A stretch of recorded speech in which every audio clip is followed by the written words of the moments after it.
Before refrigerators and freezers existed, the only way that people could enjoy summer flavors in the middle of winter was by preserving their summer harvest. My favorite way to preserve my summer harvest is through lacto-fermentation.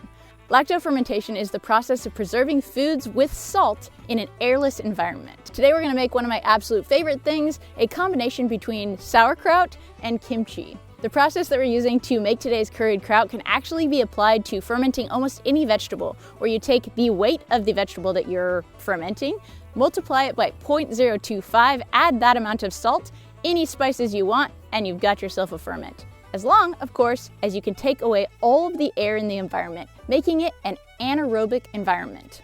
We've talked a lot about anaerobic versus aerobic things here in the garden because we want aerobic soil. We want air in our soil because that's going to allow things to decompose. It's going to allow our soil to break down and to give our plants the nutrients that we need. That composting process, or that breaking down process, is exactly what we don't want to have happen as we're fermenting our food, because to keep it safe to eat, we need to make sure that there is no air so that decomposition can't take place.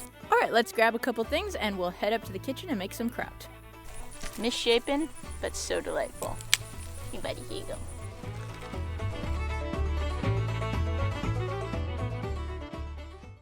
With this, we're basically just gonna chop it up.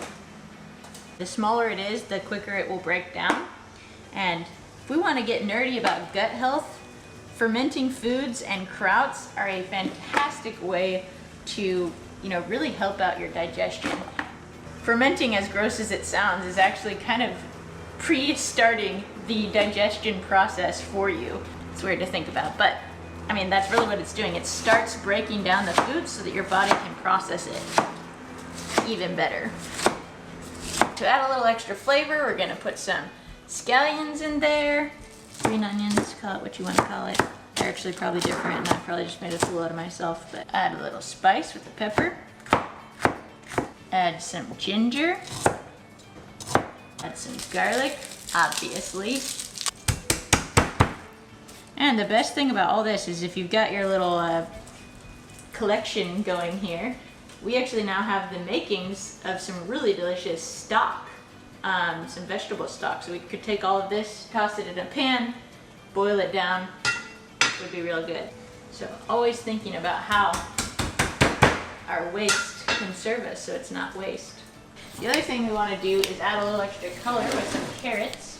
And you can slice these to add extra texture, or you can peel them in there, which is what I really like to do. The thing that preserves all of this is the salt. So we've got about 5 pounds of stuff in there, so we're going to use 3 tablespoons for every 5 pounds. I'm not really a measurer kind of person. In fact, I was actually really surprised to find out that I have tablespoons.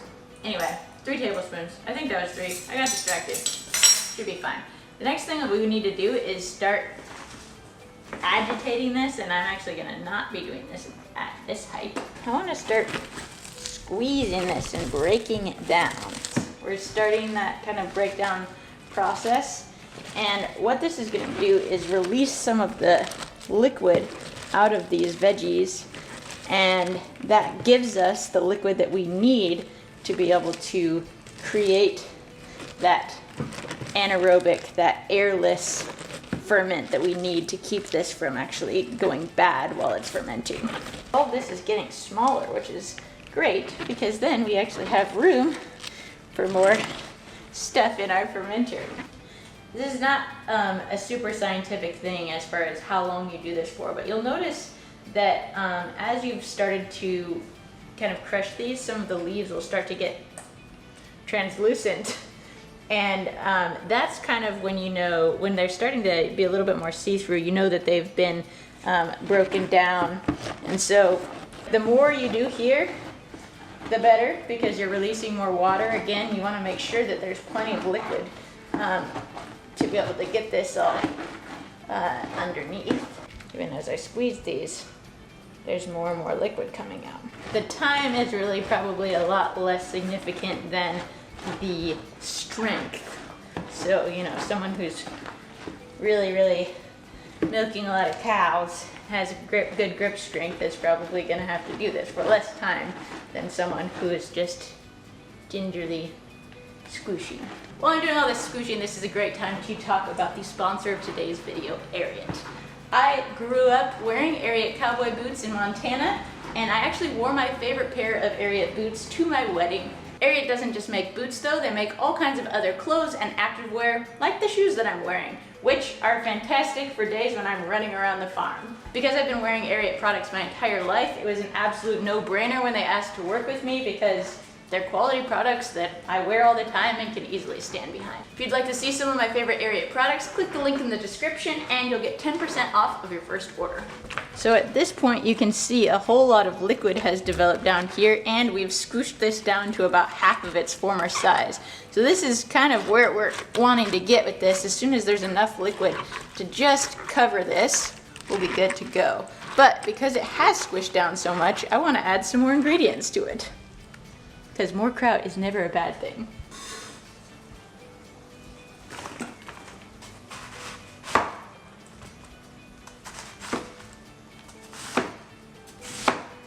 Because we added more cabbage, we need to add more salt. You'll see now we have enough liquid to pretty much cover everything. But this is also when I'm gonna add the spices that I didn't want my hand to smell like for the next 2 weeks. Because this would be actually just fine, normal, salted sauerkraut in its current state. But what I want is some curry sauerkraut. To make this kraut even more awesome, I'm gonna add some sesame seeds. I'm gonna add some turmeric, some curry. And the reason I didn't do this while I was doing all the squooshing is because I didn't want to smell like this for the rest of the day. The turmeric will give your kraut a very interesting yellow color and add a little bit of depth of flavor there, and as will the curry.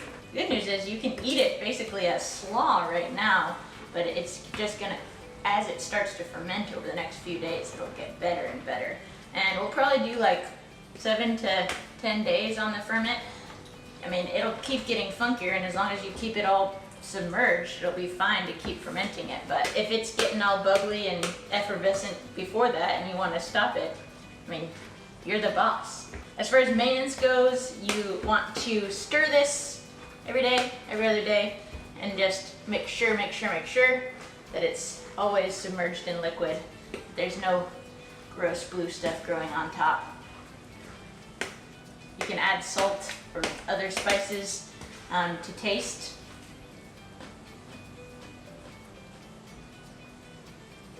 More curry. Don't worry, I'm the only one who eats any of this stuff, so. Oh, I forgot the lemongrass. Let me go get some. This is a good one. Whew.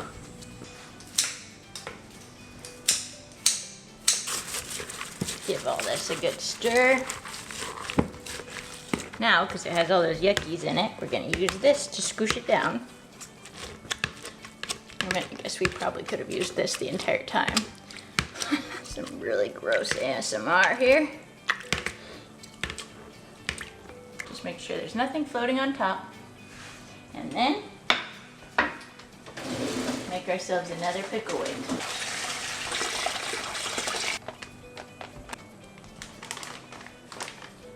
And that's just gonna do exactly what we need it to. Keep all that stuff down below. And here we go. So because this is so wide open though, I am gonna cover the top with a paper towel. And so, there we go. We'll just put her over here with her friends. We've taken a whole bunch of stuff that would have only lasted a few days on the counter and preserved them for many, many months to come. So, like I said before, we're gonna come back and check on these, you know, stir them, make sure that there's nothing gross growing on top, making sure that all the water is fully submerged and all that stuff every couple days. Ferment for 7 to 10 days or until it tastes like you want it to taste. Here's our curry kraut. Take the, ooh, buddy. You know, it really is unfortunate that fermented food doesn't look better.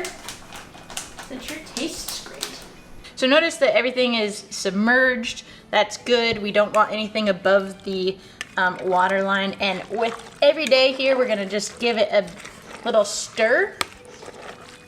2 weeks is about the good time, but once it tastes the way you like it, You just pop a lid on it and put it in the fridge. So here we go here. Let's taste this. Oh, I should also mention that the reason that we're fermenting is so that we don't have to refrigerate things, because back in the day that's what they did. But then they would put it in a root cellar, which is a space that has a really cool, like 50 degrees or less year-round temperature. And oftentimes it was the winter, so it was even much colder down there. Unless you air condition your house to like 50 degrees, once you're finished fermenting your food, you want to go ahead and pop it in the fridge, because, or just pop it in your belly, and you don't have to worry about it.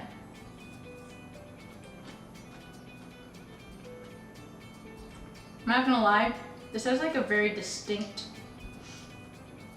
like, bad breath smell to it,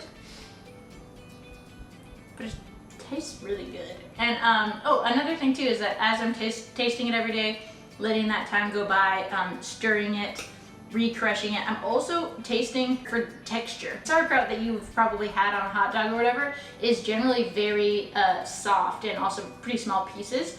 This will continue to break down the more that you ferment it, but you can actually still see some of these like kind of thicker stock pieces from the cabbage still have that white, and so they're still a little crunchy, which if you like that, great.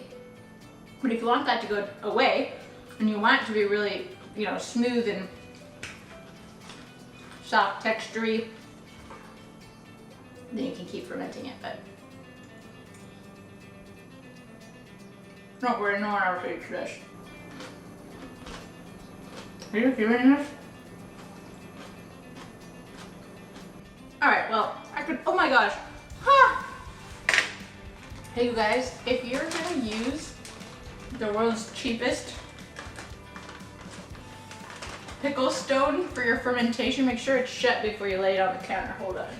We'll deal with that in a moment. But for now, I want to make sure that I get everything off of the side of the dish. I'm going to put it away to ferment. Like I said, you can still ferment it for 2 weeks, 3 weeks. You could be like, you know, the people in Korea who bury it in the yard and leave it all winter. If that's, ooh, listen, more good noises. So many good noises. No, no, no. Okay, so what do we actually use kraut for? This is a fantastic thing to just, you know, eat at breakfast time because it gets that digestion kick started. A lot of people don't want to have curry kraut for breakfast, which I don't really understand, but I love it. You can put it on your eggs, but more traditionally, you'd probably have it at lunch or dinner. You can use this to garnish a rice bowl, put it on top of soups like pho, or put it, like stir it into that. It's fantastic on sandwiches, especially if you're gonna use a sweeter teriyaki glaze. The curry really, really counteracts that in a delicious and delightful way. This is one of my absolute favorite things. As we put this guy to bed, we're gonna put the pickle weight on top of it and make sure that there's only liquid and no solids above. That's the one thing that's gonna keep your food safe and, you know, delicious to eat. Always be watching for black mold. If there is some, I probably would toss the whole thing and start over. But other than that, taste it every day. Stop when you're done. If you like this video, I have tons more like it in the playlist below. I'll see you in the next video. Cheers!